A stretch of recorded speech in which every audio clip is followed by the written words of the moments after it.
ఇప్పుడు డీజిల్‌లో 2 రోజుల పాటు ప్రజలందరూ ఇబ్బంది పడ్డారంటే కాదు. 5 రోజులు, ఆరో రోజు, ఏడో రోజు రూ. 200 పెట్రోల్ పోస్తాము. లేకపోతే ఇంత డీజిల్ మాత్రమే పోస్తామనే స్టేజ్ ఎందుకొచ్చింది? అంటే కమర్షియల్ డీజిల్ కాన్సెప్ట్. ఇది ఇప్పుడు బయటకొచ్చింది గదా! కేంద్ర ప్రభుత్వమే రాష్ట్రం మీద సీరియస్ అయింది గదా! ఏం జరిగింది? ఈ కాంట్రాక్టర్లుకి కాంట్రాక్ట్‌లోనే వాళ్ళు ఈ డీజిల్ కమర్షియల్‌గా కొనుక్కోవడానికి కూడా అందులో ఉంటారు. అందుకే ప్రీమియం ధర అన్నటువంటి పాయింట్ మీదనే కాంట్రాక్ట్ ఎక్కువకిస్తాం. అంటే మనం రూ. 90 డీజిల్ అయితే వాడికి రూ. 153కి ఇస్తది. ప్రభుత్వం ఇస్తది. కొనుక్కోవచ్చు కదా ఆడు.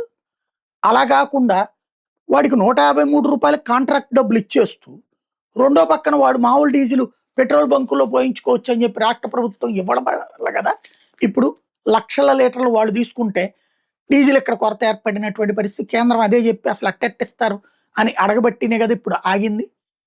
ఇప్పుడు వాళ్ళేమో మాకు ఆయిల్ కావాలంటారు. ఇటు వీళ్ళేమో ఎక్కువకి ఇస్తామంటారు. అసలు ప్రజల్ని 5 రోజుల పాటు నరకం చూపించిన పాపం ఎవరిది? కాంట్రాక్టర్లదా? రాష్ట్ర ప్రభుత్వానిదా? పెట్రోల్ బంకులోళ్ళదా? ఏమీ పట్టని మీడియాదా?